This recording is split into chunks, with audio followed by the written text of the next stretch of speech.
कुशीनगर जिले के मोतीचक विकास खंड के पकड़ी 52 प्राथमिक विद्यालय पर लिखी ये लाइनें सिर्फ विद्यालय की दीवारों पर ही नहीं चरित्रार्थ हो रही है, बल्कि विद्यालय के अंदर भी देखने को मिल रही है। अपने लाखों रुपये की विदेश की कमाई छोड़ इंजीनियर प्रवीण सिंह प्रधानी का कमाल संभालते हुए विद्यालय में ही बच्चों को पढ़ाने का काम कर रहे हैं। स्क्रीन पर बच्चों को पढ़ाते हुए दिखाई देने वाला व्यक्ति कोई अध्यापक नहीं, बल्कि कुशीनगर जिले के मोतीचक ब्लॉक के पकड़ी 52 ग्राम सभा के ग्राम प्रधान इंजीनियर प्रवीण सिंह हैं, जो शिक्षा के स्तर को सुधारने के लिए अपने ही गांव के जूनियर विद्यालय के बच्चों को मैथ पढ़ाया करते हैं।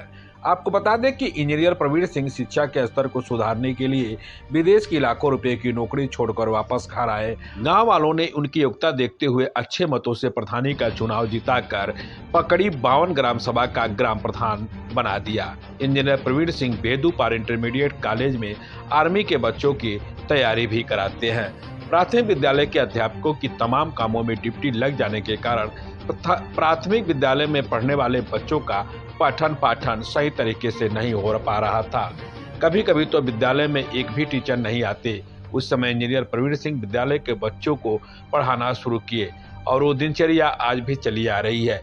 खाली समय में जूनियर के बच्चों को इंजीनियर प्रवीण सिंह द्वारा मैथ विषय पढ़ाया जाता है। इंजीनियर प्रवीण सिंह ने विदेश की लाखों रुपए की नौकरी छोड़कर गांव के बच्चों को शिक्षित करने के विषय में जब पूछा गया तो उन्होंने एक रोचक कहानी बताई। शुरुआती दौर में हम एक मिडिल क्लास फैमिली से हैं। शुरुआती दौर में काफ़ी स्ट्रगल करना पड़ा और मेरा जो बेसिक शिक्षा है इसी विद्यालय से, प्राथमिक विद्यालय से ही है। प्राथमिक विद्यालय से शुरू करने के बाद फिर मैं 4 साल यहाँ पढ़ने के बाद बेदूपार गया नर्सरी में। उसके बाद फिर जगदीशपुर से मेरा हाई स्कूल हुआ। काफ़ी स्ट्रगल करने के बाद कुछ इस तरह से पैसे इकट्ठा हुए तो फिर डिप्लोमा बीटेक एमटेक हुआ।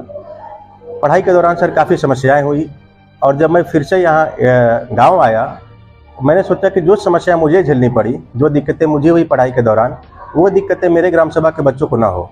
इसीलिए जब लोगों ने प्रधान बनाया, लोगों ने मौका दिया, समाज सेवा करने का समय दिया, तो मैंने सबसे प्रथम जो काम किया वो विद्यालय में किया और विद्यालय में मैं लगातार 3 साल से पढ़ाती रहा हूँ। 1 घंटे 2 घंटे जैसे समय रहता है देता हूँ कि गाइडेंस के कारण कोई बच्चा हमारे ग्राम सभा का मिसगाइड ना हो, उसको किसी समस्या का सामना ना करना पड़े। सर टीचर काफ़ी कोऑपरेट करते हैं हमको, जिसके बदौलत देख रहे हैं कि मुझे लगता है कि मेरे ब्लॉक में देखते हैं शेड्यूल के अनुसार सर क्लासेस चलते हैं, जितने टीचर के समय से उपस्थित होते हैं। कार्रवाइयाँ भी हुई हैं, उसमें कोई दो राय नहीं है, लेकिन सारी स्थिति नॉर्मल चल रही है और शिक्षकों से और बच्चों से और साथ में पेरेंट्स से भी काफ़ी कोऑपरेट मिलता है, काफ़ी सहयोग मिलता है। प्रधान बनने के बाद विद्यालय हमारा 0 लेवल पे था। कहीं इंफ्रास्ट्रक्चर में न कहीं टाइल्सीकरण था, न फर्नीचर था। 0 से शुरू करना था मुझे। ग्राम सभा का बजट बहुत कम होता है, लेकिन फिर भी ब्लॉक के अधिकारी और एसडीआई साहब की मदद से मैंने यहाँ पे काम शुरू किया। टाइल्सीकरण हो गया है, कोशिश कर रहे हैं ज़्यादा से ज़्यादा। इसमें फर्नीचर पूरा हो गया हमारा। नॉर्मल क्लास चल रहा है। अभी इसमें जो सर अलग एसेसरी की ज़रूरत होती है जिससे बच्चों का मानसिक विकास होता है, हम कोशिश कर रहे हैं कि डिजिटल इसको बनाएं। तो आने वाला हमको लगता है 1-1.5 साल में सर डिजिटल बना देंगे अपने बच्चों को। सर अलग से जो तकनीकी सिखाई जाती है कि 8वीं के बाद हो जाए, कहीं ज़्यादा समस्या ना फेस करना पड़े, उनका बौद्धिक विकास हो, वो चीज़ें बाकी हैं सर। कोशिश कर रहे हैं कि साल भर में उसको भी हम करें। सर ज़्यादातर यहाँ जूनियर को मैं पढ़ाता हूँ 6 से 8 तक और मैथ और ये साइंस में ज़्यादा वो रहता है। बाकी इंग्लिश के हमारे अच्छे टीचर हैं, डेली आते हैं। सर उसके कई कारण हैं। एक तो पारिवारिक है, मैं घर पे अकेला हूँ, और दूसरा कि समाज सेवा करना। बाहर में हम कितना हो रह के कमा लेंगे, पैसे कमा लेंगे, अगर हमारे गांव के लड़के इंजीनियर ना बन पाएँ, डॉक्टर ना बन पाएँ, आगे ना बढ़ पाएँ, गांव का विकास ना हो, तो हमारे कमाने से सर मतलब क्या है।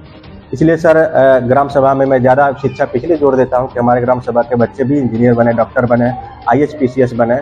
इसलिए मैं BSS से कोशिश कर रहा हूँ। प्राइमरी से अगर हमारे बच्चे ज़्यादा वो रहेंगे, एलिजिबल रहेंगे, तो बाद में उनको समस्या का सामना नहीं करना पड़ेगा, अपने लक्ष्य को आसानी से हासिल कर सकेंगे। इसलिए मैं सर विदेश की नौकरी छोड़ के गाँव में ही आया और मैं नहीं सोचा था ग्राम प्रधान बनूंगा। लोगों ने सामाजिक सेवा देखते हुए लोगों ने काबिलियत देखा और बहुमत से हमको ग्राम प्रधान बनाया। लोगों का सर सम्मान करते हैं और जिस उद्देश्य से उन्होंने हमको प्रधान बनाया उसको हम पूरा करेंगे, ये मेरा वादा है। डिफेंस की को बच्चों को पढ़ाता हूँ, ज़्यादातर आर्मी के बच्चों को। ये पूरी कहानी सुनने के बाद एक लाइन प्रधान के लिए कहना अनुचित नहीं होगा। कौन कहता है यारो आसमान में सुराग नहीं हो सकता, एक पत्थर को तबीयत से उठा लो।